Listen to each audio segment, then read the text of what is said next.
ओम ऐं सरस्वते नमः। जय श्री कृष्ण सनातनियों। आप सभी को वसंत पंचमी की ढेरों शुभकामनाएं। आप सभी पर माँ सरस्वती की असीम कृपा दृष्टि हमेशा बनी रहे। आज इस वीडियो में सुनेंगे बसंत पंचमी की कथा, जिसे सभी को आज के दिन अवश्य रूप से सुनना ही चाहिए। यह माँ सरस्वती के उद्गम की कथा है कि किस प्रकार से माँ सरस्वती का प्रादुर्भाव हुआ था, उद्गम हुआ था, किन कारणों से ब्रह्मा जी को माँ सरस्वती की रचना करनी पड़ी थी और माँ सरस्वती के उद्गम के बाद सृष्टि में क्या परिवर्तन आया। इसीलिए यह कथा बहुत ही महत्वपूर्ण है और आज के दिन इस कथा को अवश्य ही सुनना चाहिए। आज की वीडियो में मैं आपको बसंत पंचमी की दो कथा सुनाऊंगी। पहली कथा होगी माँ सरस्वती की धरती पर अवतरण की कथा और दूसरी कथा होगी माँ सरस्वती द्वारा देवताओं को दिए गए श्राप की कथा। तो आइए प्रेम पूर्वक श्रद्धा भक्ति भाव से माँ सरस्वती का ध्यान करते हुए सरस्वती माँ के धरती पर अवतरण की कथा को सुनते हैं। प्रेम से बोलिए सरस्वती माता की जय, वीणा पाणी की जय। सृष्टि के निर्माण के समय भगवान श्री विष्णु के निर्देशानुसार श्री ब्रह्मा जी ने पृथ्वी लोक में मनुष्य योनि की रचना की। उसके बाद अपनी बनाई हुई सृष्टि को देखने के उद्देश्य से ब्रह्मा जी एक बार पृथ्वी लोक का चक्कर लगाने निकले। वहां उन्होंने मनुष्यों और वन्य जीव जंतुओं को देखा। वे सभी शांत दिखाई दे रहे थे, केवल इधर उधर घूम रहे थे। क्योंकि बोलने की शक्ति उनमें नहीं थी, इसीलिए उनके जीवन में किसी तरह की कोई हलचल दिखाई नहीं दे रही थी। सभी कुछ शांत था, बिल्कुल सूना था। ब्रह्मा जी को लगा मानो उनकी रचना में कोई कमी रह गई। तब उन्होंने अपना कमंडल उठाया और उसमें से थोड़ा जल हाथ में लेकर एक मंत्र पढ़ते हुए वहीं जमीन पर छिड़का। तभी वहां पर एक अलौकिक प्रकाश उत्पन्न हुआ और उस अद्भुत दिव्य अलौकिक प्रकाश के बीचों बीच एक चतुर्भुजा धारण करने वाली देवी प्रकट हुई। उनके एक हाथ में वीणा थी, दूसरा हाथ वर देने की मुद्रा में था, तीसरे हाथ में पुस्तक और चौथे हाथ में माला थी।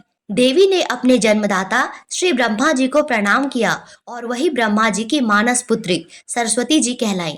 तब ब्रह्मा जी ने देवी सरस्वती से कहा, देवी, मैंने इस संपूर्ण धरती में प्राण तो दे दिया, लेकिन उन जंतुओं को, उन प्राणियों को कोई भी वाणी प्राप्त नहीं है। इसीलिए वह किसी से किसी प्रकार का कोई संवाद नहीं कर सकते। फलस्वरूप उनका जीवन नीरस हो गया है।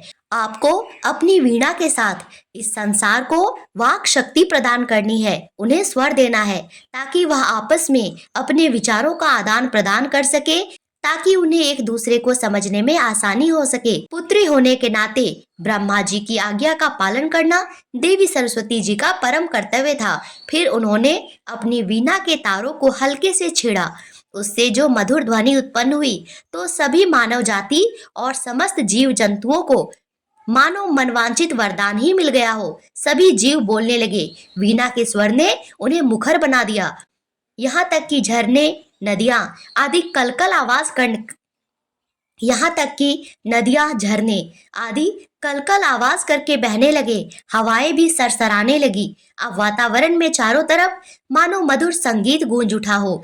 इतने दिनों से व्याप्त सूनेपन का आज अंत हो गया था। तब से लोग व्याख्यान और संगीत की देवी के रूप में देवी सरस्वती जी की पूजा करने लगे। वसंत पंचमी को सरस्वती जी के जन्मोत्सव के रूप में मनाया जाने लगा। समस्त सृष्टि को स्वर प्रदान करने वाली माँ सरस्वती जी की आराधना सभी करते हैं। माघ महीने की शुक्ल पक्ष की पंचमी तिथि के दिन लोग अपने घरों में माँ सरस्वती जी की प्रतिमा लेकर आते हैं और एक चौकी पर पीला साफ वस्त्र बिछाकर उस पर माँ सरस्वती जी की प्रतिमा को विराजित करते हैं और देवी का ध्यान करके जल, फूल इत्यादि से पूजा करते हैं। सिंदूर अर्पित करते हैं, हल्दी कुमकुम का तिलक लगाते हैं। माँ के चरणों में गुलाल लगाकर उन्हें सफेद या पीला वस्त्र धारण कराकर मीठे चावल, लड्डू, मिठाई इत्यादि का भोग अर्पित करते हैं। सभी लोग माँ सरस्वती की स्तुति करके उन्हें अपने जीवन में ज्ञान, विद्या और बुद्धि का आशीर्वाद देने के लिए धन्यवाद करते हैं।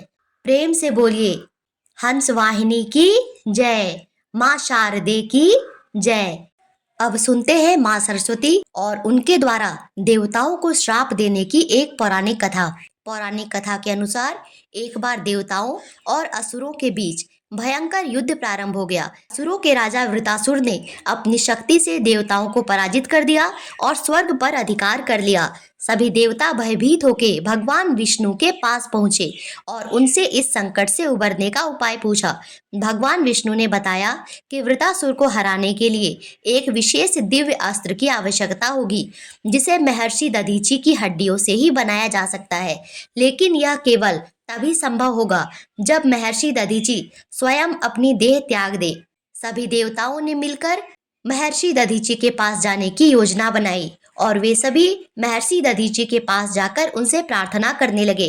अपनी करुणा और धर्म भावना के कारण महर्षि दधीचि ने खुशी खुशी अपने शरीर का त्याग करने का वचन दे दिया और देवताओं ने उनकी हड्डियों से वज्र नामक का दिव्य अस्त्र तैयार किया, जिससे इंद्र ने वृतासुर का वध किया और स्वर्ग पुनः देवताओं को प्राप्त हो गया। लेकिन इस घटना के बाद जब महर्षि दधीचि की पत्नी को उनके बलिदान का पता चला तो वह अत्यंत दुखी हो गई। उन्होंने मां सरस्वती से प्रार्थना की कि उनके पति का बलिदान व्यर्थ ना जाए और उनके महान कार्य को यह संसार हमेशा याद रखे। मां सरस्वती ने उन्हें आशीर्वाद देते हुए कहा, महर्षि दधीचि का नाम युगों युगों तक अमर रहेगा और उनका बलिदान धर्म और सत्य के मार्ग पर चलने वाले लोगों के लिए हमेशा प्रेरणा बनेगा। लेकिन जब इंद्र और अन्य देवताओं ने इस बलिदान के महत्व को कम करके स्वयं की वीरता का गुणगान करना शुरू किया तो मां सरस्वती क्रोधित हो गई। उन्होंने इंद्र को समझाया, लेकिन इंद्र अपने अहंकार में इतने मग्न थे कि उन्होंने वज्र को अपना ही अस्त्र बना लिया और स्वयं की वीरता का गुणगान करने लगे। अंततः मां सरस्वती क्रोधित हो गई और उन्होंने इंद्र को श्राप दिया। वे अपनी अहंकार पूर्ण वाणी के कारण अनेक बार अपना राजपद खो देंगे और बार बार असुरों से पराजित होंगे। यही कारण है कि स्वर्ग का राज्य कई बार असुरों के हाथों चला गया और इंद्र को हमेशा पुनः प्राप्त करने के लिए संघर्ष करना पड़ा। इस कथा का संदेश है, मां सरस्वती केवल ज्ञान और संगीत की देवी ही नहीं है, बल्कि धर्म, सत्य और न्याय की भी संरक्षिका है। जो लोग अहंकार में अज्ञानता दिखाते हैं, वे अपने ही कर्मों से संकट में पड़ जाते हैं। मां सरस्वती का आशीर्वाद केवल उन्हें मिलता है जो सत्य और ज्ञान के मार्ग पर चलते हैं। प्रेम से बोलिए मां सरस्वती की जय। अगर आपको यह कथा अच्छी लगी होगी तो कमेंट बॉक्स में जय मां शारदे लिखना मत भूलिएगा।